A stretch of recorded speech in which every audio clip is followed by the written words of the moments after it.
And now, you're tuned in to RBLR, the home of Tampa Bay's RBLR Sports. Ahoy, Tampa Bay sports fans. Welcome aboard the RBLR Bucs podcast, your go-to vessel for all things Tampa Bay Buccaneers related. Well, I'm your co-host, Musab, steering the ship through the offseason and keeping the Buccaneers spirit alive. And don't worry, just because that Super Bowl is behind us doesn't mean the action stops. I'll tell you this, folks. We always got some action going on here at RBLR. We got the Tampa Bay Lightning on the ice, the Sun FC women's team gearing up, and the Rowdies setting sail for some more action. And, of course, we got that spring training for our beloved Rays. So there's always something going on. And I'll tell you this, we still keep the juice for you with our Buccaneers. So there's no shortage of Tampa Bay excitement to keep you entertained, even if this podcast alone isn't enough to satisfy that Tampa Bay thirst. And reminder, if you got some thoughts or feelings to share, don't hesitate to let us know. I want you to drop your comments on our live stream. Heck, if you can't catch us on live, leave a comment after the show. We'll be sure to check it out. I want to keep this Tampa Bay conversation going strong all year long, no matter what time you tune in. And as always, folks, I'm never sailing this voyage solo. Joining me today are my co-captains. To my right, the one and only Mr. Zach Blaine. Zach, what's got you fired up about Tampa Bay sports as we sail through the off-season waters? Man, I'm just excited we're getting into draft season now. I think the combine, the workout starts tomorrow.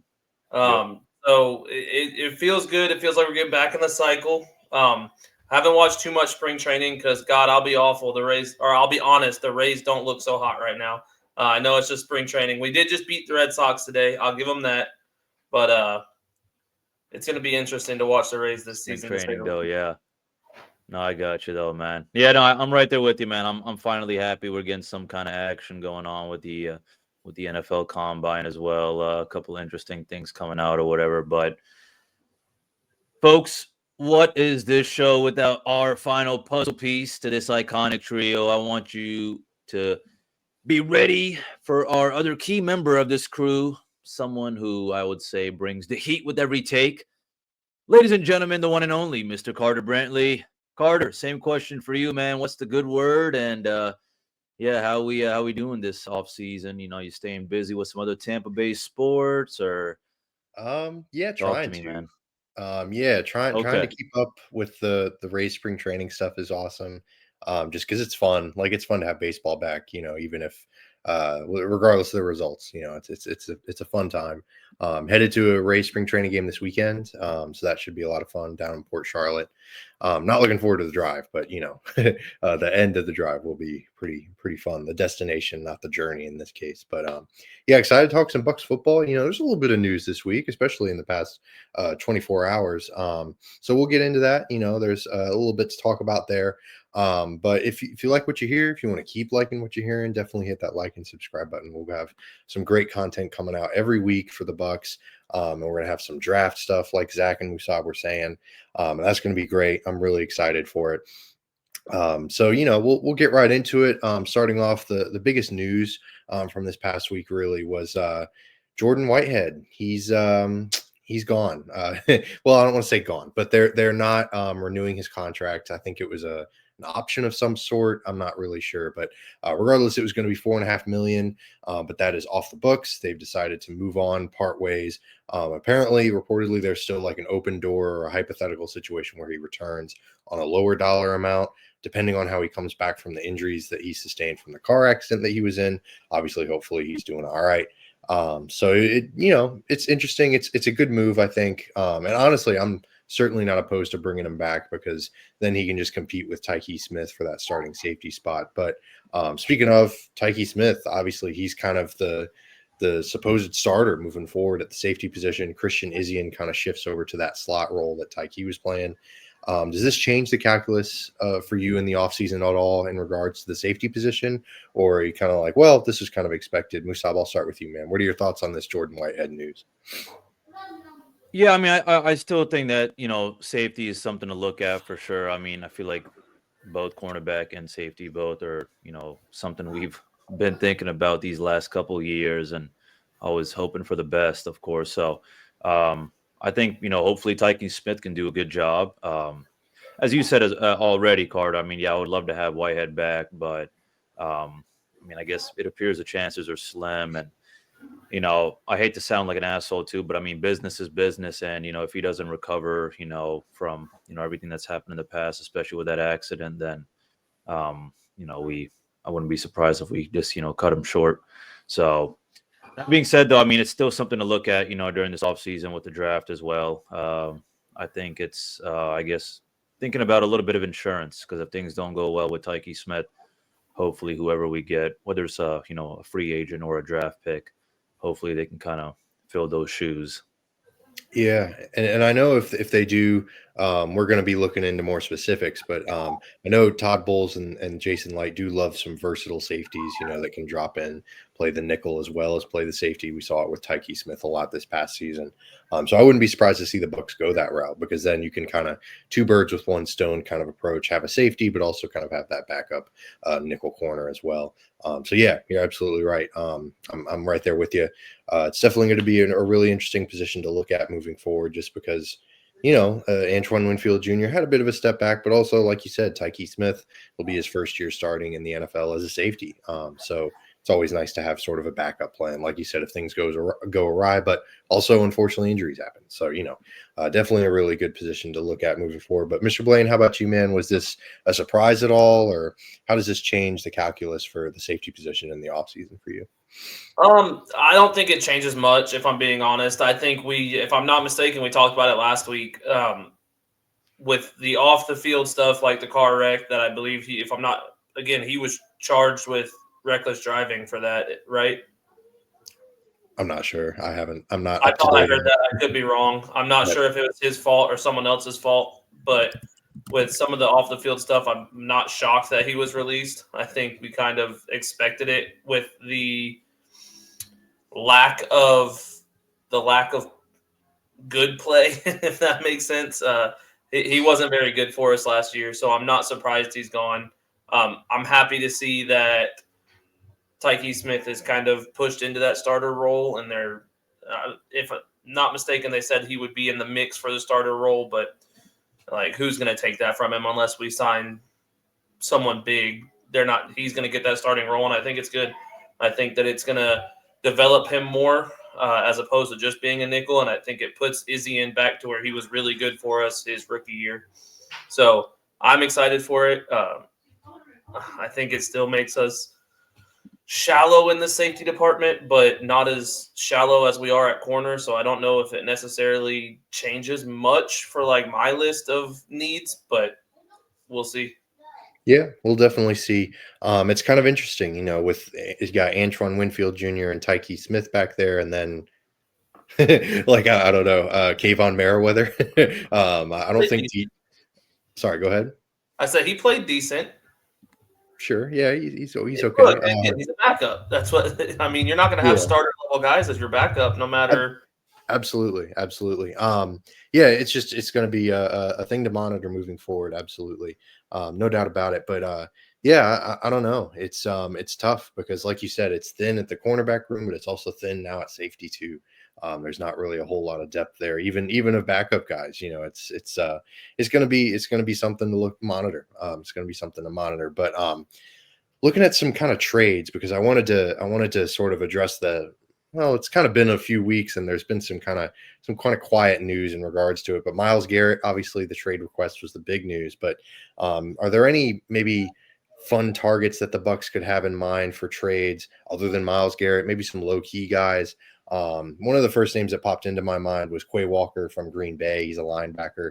Kind of a bummer so far, but former top pick, kind of a post-hype prospect, if you will.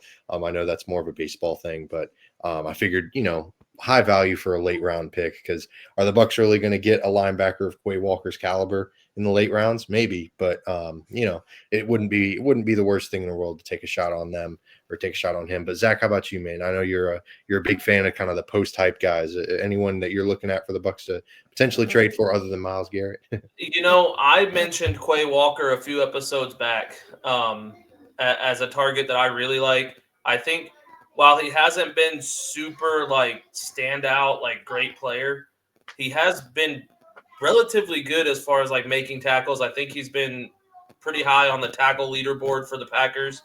I think he'd be a great fit, and it would fill a major need for us. And I don't think he'd be as expensive as a lot of people think. Yeah.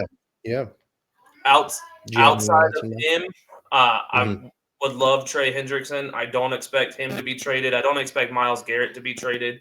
But at this point, everything leads me to believe that Myles Garrett stays in Cleveland for at least another year.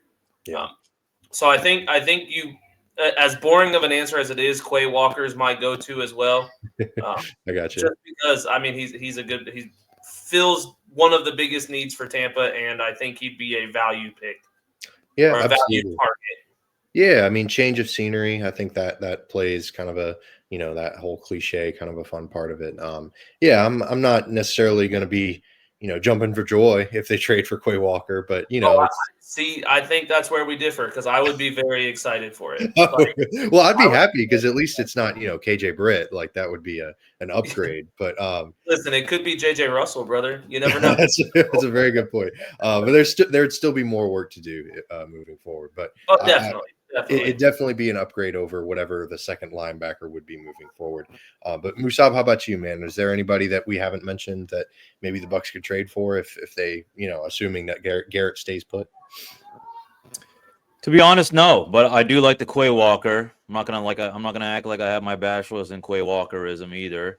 But what I will say, what I will say is that as beautiful as it always is to think about the next big thing with all these draft prospects, I mean, you also do want a guy who's experienced, you know what I'm saying, who's already been in the league before. And he wasn't, he didn't live up to his hype either. But as Zach said already, I mean, the linebacker position is definitely a big need for sure. And I feel like, Quay Walker would be definitely a big upgrade compared to what we have already with KJ Britt and JJ Russell as well. Sure, I'm always open to, looking for some young guys in the draft as well. But there's going to be some positions that we can't just kind of depend only on the draft. And I think, Quay Walker is definitely a very, reasonable, kind of decision. Definitely have to kind of think a little bit more about how much we'd be giving up. And I mean, I guess maybe I should just ask you all, I mean, how much should, the Buccaneers give up, or what is the expectation? Probably a seventh rounder or a sixth rounder at most. Really? He's just going to cost a lot of money, like more money than he's worth. I mean, yeah, he's averaged over 100 tackles all 3 years he's been in the league. I feel you. Which that's why I'm a little higher than him on you. Like, is he going to get you a big pick, a big interception? Probably not. He's got one in his career. But he's averaged over 100 tackles, which reminds me a lot of Lavonte David. Like, he's not as good as Lavonte David in his prime. Right now, not that much of a difference, in my opinion. But in the prime, obviously, huge difference. But Quay Walker's averaged over 100 tackles every season. He's played on an okay defense in Green Bay. I think him coming to Tampa and being the guy in Tampa would do wonders for him, and I'd be willing to give up anywhere from a fourth to a seventh. Okay, yeah. I mean, I guess from the Bucs perspective, a fourth round pick is sort of where Jason Light makes his money. I think they'd be a bit more hesitant to do so for a guy like Walker, who he racks up tackles. That's awesome, but like you said, his coverage skills just aren't great. And it's unfortunate because he's actually not awful in regards to run defense and pass rush. So if he were even average in coverage, he'd actually be a pretty solid linebacker. And then I'd be with you. Perfect with what Tampa does. Right. All of the pass coverage is trash. So why not just add to that? Like, right. Yeah, it's tough. It's going to be tough to find a good fit in that regard, because then, if you sacrifice that run defense, then you get into a pass coverage linebacker, but maybe he's kind of shredded cheese in regards to the run game. So it's tough to strike that balance. But the Bucs tend to do a decent job of it. We'll see if they're able to wave the magic wand and do something special. And maybe Quay Walker's the answer. That's kind of it's kind of something interesting to monitor. But if you're looking for not just the Quay Walker for a wardrobe upgrade, if you're looking for like a first round talent, if you're looking for Luke Kuechly or Levante David for upgrading your wardrobe, definitely head to shop.rblrsports.com. We've got some really great gear for you there. We've got everything Tampa Bay related, all those sports that Musa was mentioning at the beginning of the episode, we've got you covered. And that's shop.rblrsports.com. And we'll give you a promo code Cannons, CANNONS. Type that in, get 10% off your entire order. All right, we've kind of teased it. We've kind of talked about it the first half of the episode. Draft needs. This is the episode premiere, big deal. Fireworks in the background. That great Gatsby scene where he's like toasting or whatever. Anyways, we're gonna do our little sort of consensus draft needs. We're gonna have some nitpicks. We're gonna have some discussions for sure. And there are gonna be some positions that were left off the list that you might be surprised by, but we'll get into it. Number one, we've got edge rusher. I don't know that that's a huge surprise to many people other than Zach Blaine, of course. But number two, corner, really solid. This is also assuming that Dean is gone, probably too. I don't care if Dean's here. Word, for sure. And then number three, we got safety. Like we were just talking about, Whitehead's gone, so definitely some depth issues there. Number four, interior linebacker. I was a little surprised that this was as low as number four, because of all the issues that we're talking about. Like Levante David, is he coming back? If he's not, I think this need shoots up a little bit, because then you're depending on KJ Britt and Servassier Dennis as your starting linebackers. Not super excited about that prospect. But anyways, number five, interior defensive line. That's pretty self-explanatory. Just important to have some depth behind Logan Hall and guys like that. And number six, interior offensive line, because, Ben Bredesen could be coming back, but Robert Hainsey's a free agent, so they need a backup center. And then number seven, we got wide receiver / tight ends, kind of a playmaker, just a wideout kind of type. There are guys that come into the NFL, you're not really sure. Last year, I think it was Johnny Wilson was sort of the first guy that came to my mind because he's, 6'8" or however tall he is. So he could theoretically play tight end or wide receiver. So maybe a guy like that, sort of a fun kind of versatile option for the Bucs would be good. So that's our top seven. That's our 7 positions of need. So we'll get into it. Are there any positions, first off, that didn't make the cut that the Bucs could still, you wouldn't be surprised that they'd maybe make a pick on that position, even though we didn't list it? Musab, I'll start with you, man. Are there any positions just off your list? No, absolutely not. I feel like the biggest thing is just defense, and defense. It would be cool to obviously, get some, offense firepower, and we can look at that later on in the later rounds, of course. But I was actually going to ask you all, is this, because I know we have a little bit of different rankings, would you all be kind of open to looking at the best guy available based on those kind of top 3 or top 4 needs, if you get what I'm saying? Yeah, no, absolutely. Yeah. I think that's a great way of looking at it. If you get to pick 19, I think they're at pick 19, right? Yeah. If they get to pick 19 and they're in the first round and they like, hey, edge, cornerback, safety, interior linebacker, who's the best guy we got? Just basically the best defensive player available at pick 19 would be like, I can understand it. It wouldn't, obviously an interior defensive lineman, maybe not, but the rest of those 4, if they picked any one of them at that spot, I'd pretty much be okay with it. There's just, like you said, defense. Our first 4 numbers were our top 5, all defensive positions, unsurprisingly, because the Bucs defense, not great last year. So yeah, that's a great point. Best player available would be ideal. But Zach, how about you, man? Are there any positions that maybe sort of missed the cut that we didn't talk about? So obviously, I think we're probably going to need a tight end, I believe, or not a tight end, a quarterback. Sorry. I feel like obviously Trask is gone. We know that. Michael Pratt is our only other quarterback on the roster right now, and I like Pratt. I really do. I think he has potential later on down the road. I think he's someone that can develop. But I think that kind of misses the list a little bit, because I wouldn't be shocked if Tampa took a 5th to a 7th round flyer on a guy to back up, potentially replace Baker when Baker's contract's up or when he retires.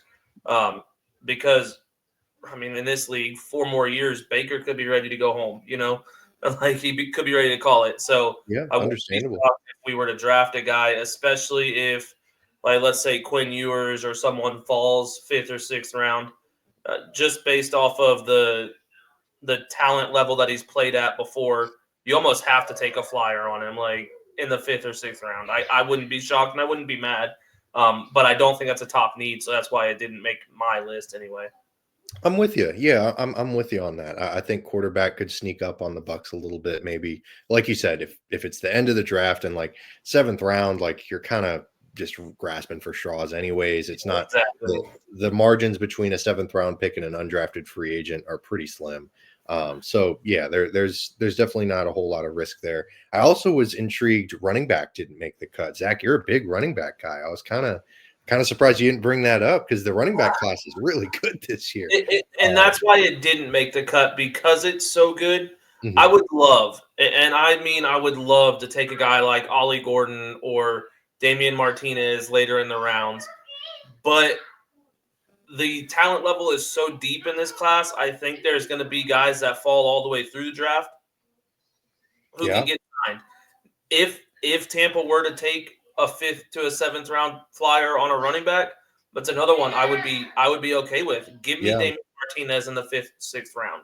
For sure. Like I'm okay with that and I would love it, but it's one of those things that it's not a need. So I'm not, as much as I love running back, I'm not very high on it this season. Yeah, no, I'm with you. And I got to admit, I think that their options for the running back room are pretty open because Sean Tucker and Bucky Irving are both really versatile in pass catching and running between the tackles. That they could theoretically absolutely go, like you said, Martinez or Ollie Gordon, but they could also, Donovan Edwards would be really fun too, especially because his value kind of potential is through the roof. Yeah, his value kind of took a dive off a cliff this season, understandably so. This season just nosedived. Yeah. So and I'm good. Right. Not for them, for Tampa, good. For sure. Right. No, I feel you though. But Musab, how about you, man? What are your thoughts on the running back class? And since the Bucs could cut Rachaad White, that's theoretically an option. So, what do you think? More likely. Yeah. Running back class is deep for sure, and I feel like there's plenty of opportunities to get some talent later on. I just feel like it's just not worth the risk, kind of wanting to, to focus on that. Unless there is some guy that, I was actually watching a little, the Buccaneers have posted some Instagram video, like these guys on their scout team watch like hours and hours and hours of tape. So, if there is a guy that, after watching all that tape out there that, it is a hidden gem for them and they want to risk it, then I am totally fine with it. And same thing with the quarterback. It's not even about Baker Mayfield after 4 years. It's more my kind of thing is, what if Baker just goes down for, another reason, aka like just an ugly injury or something. With how he plays, I don't think that's unrealistic. Yeah. So it's just like, okay, so now what? Now we got who? I'm saying, what we're gonna, bump up Pratt. What's the situation with Trask? So I mean, there's plenty of, I guess, holes to fill, of course, but I guess when it comes to me and, even with the kind of, the depth side, I feel like I'd rather just focus more even on depth pieces on the defense compared to the offense. And, oh, wow, it looks like someone just read my mind. What are the odds? There we go. I think defense. Pretty. I think we're pretty consensus on that. I think that if we start taking depth on offense before we focus on depth on defense, then this team is going to have another season like last season. I think it'll be worse than last season because I think that with the way the team was set up last year, our offense was very high powered and our defense kind of fell through. I think that no matter how good we were this season, we're going to, take some positive regression back, because what are the odds for us to run the ball as good as we did last year? We got a new offensive coordinator who has been a part of the team, but there's some stuff that's going to change this season, and I don't foresee us being able to win 10 games or win 9 games with the defense that we had last season. That's fair. I'm not necessarily disagreeing. That's a good point. If the defense doesn't step up, because like you said, they kind of played above their talent level, I think, offensively. So yeah, that's a great point. If there's not there, but that's the good news. As bad as the defense was, maybe there's some positive regression for the defense. Negative, maybe they meet in the middle. Maybe they meet in the middle and it turns out okay. I don't know. That might be optimistic and wishful thinking on my part, but speaking of, since we talked about the positions that we think, oh, it's okay if the Bucs target this position at the end of the draft. Are there any positions that just nope, stay away, off the table? Are there any positions that if the Bucs, I know Zach, you kind of had a visceral reaction to Graham Barton being taken in the first round. Are there any positions that you might react like that if they take at any point? Special teams, stay the hell away. I feel like that's a kind of a cheesy answer because really that's if you take a punter in the 7th round, I don't want to see it, but I don't give a shit. It's the 7th round. Yeah. But my biggest thing is if you take an offensive lineman high in this draft again, I'm gonna lose my mind. I'll be honest with you. I don't want to see him take an edge guy early in this draft. It hasn't worked for us in a very long time. I don't want to continue this damn path of take a guy early, play him for 3 years, and then next year we need another guy early because that guy's not working out. I'm tired of it. I want to change, and I want it now. Yeah, it's frustrating, man. It's frustrating to watch the JTSs and the Noah Spences and exactly. It's tough. It's tough. All of them really. Outside of Vita Vea, none of our defensive linemen or our edge guys have been worth a damn that we've drafted early, and it sucks. But unless you're giving me Abdul Carter in the first round, don't draft an edge. I don't want to see it. We're not going to get Abdul Carter. Don't draft an edge. I don't care. Wow. Fair enough. Musab, how about you, man? First 2 rounds, don't draft an edge. That's what I'm saying. Draft an edge at some point. Okay. Fair enough. I'm kind of a little bit stuck in the middle. I can definitely understand if we were to, get an edge, edge rusher in the first round. But for me, it's really more just I'm looking at inside linebacker and, our DB room, specifically our cornerbacks. We could use all kinds of help. It's just that, we've just too many times, gotten an edge rusher in the first or second round. And they've unfortunately broken my heart because they really haven't done much damage on the field. And to me, it kind of just seems like just a bunch of 19-year-old JP Morgan interns, they come by during the summer and all that for a couple of years. And then once they graduate, they get their big boy job somewhere else, so exactly, bro. Yeah. So yeah, it's tough, man. Thank you. It's tough. It's tough to watch the watch the Bucs, continuously waste draft picks on a position. It's true of any team. You watch the Jets with quarterbacks, right, or the Giants with quarterbacks. There's always every team has a position that they just are not good at drafting.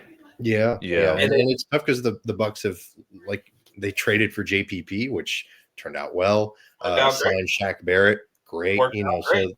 So maybe, like you said, maybe the path to maybe the path to acquiring that kind of talent at that position is external options instead of trying to figure it out in the draft. Maybe that's just it almost just seems like a developmental thing. We're not good at developing pass rushers. Yeah, maybe so. We're good at scouting them and going, hey, JPP on our team would be phenomenal. Right. Shaq Barrett will have one of the best seasons of his career on our defense. I get it. We're really good at that. But as far as developing homegrown D-end outside linebacker types, I can't remember the last time we had a really, really, really good outside linebacker D-end that we drafted. Yeah, no, none come to mind. Yeah, absolutely.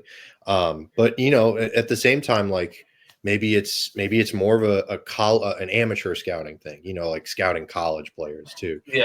Shaq Barrett in the Bucs defense, he was, he was a backup when they signed him, and then they, maybe it was sprinkled, whatever the case may be. He turned out great. Whether it was him, whether it was the development team or what have you.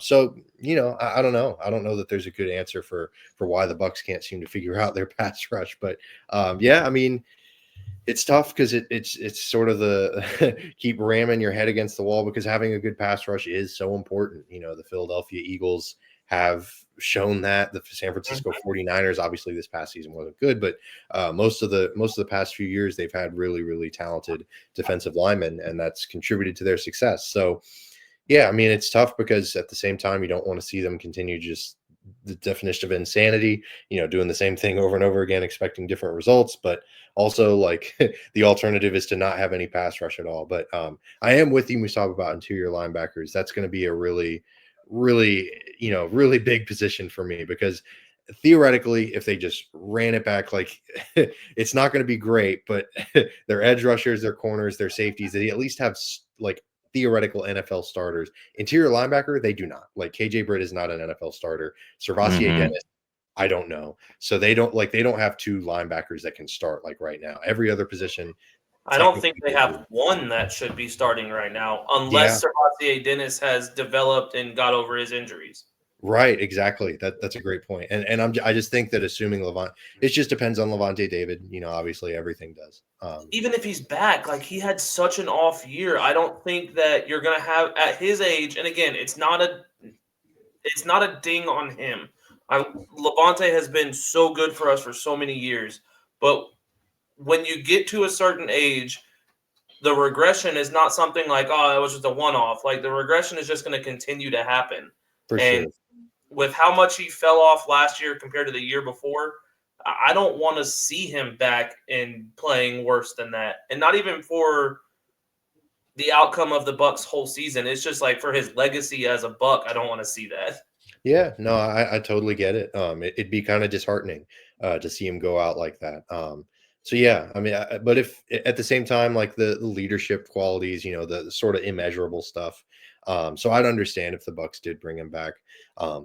Excuse me, especially because he's still a good run defender. He's not good in coverage. Like it's tough to watch him drop back, but he can still do his thing in the run. So, if they bounce him, maybe they draft more of a coverage linebacker, and that's how they solve that issue. Maybe that's how they approach that, which wouldn't be bad. I think that'd be solid for all parties involved. But we're coming near the end of our episode. If you want to hear more stuff like this, we're going to keep talking about the draft needs.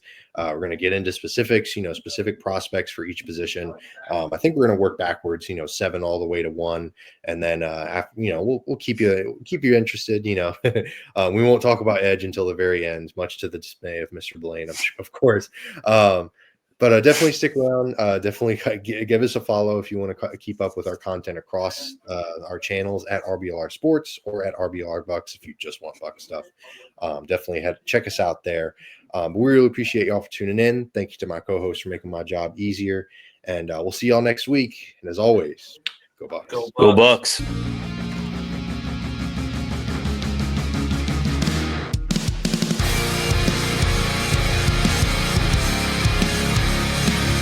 Thank you for tuning into this presentation by RBLR Sports. On your way out of the stadium, please remember to like and subscribe.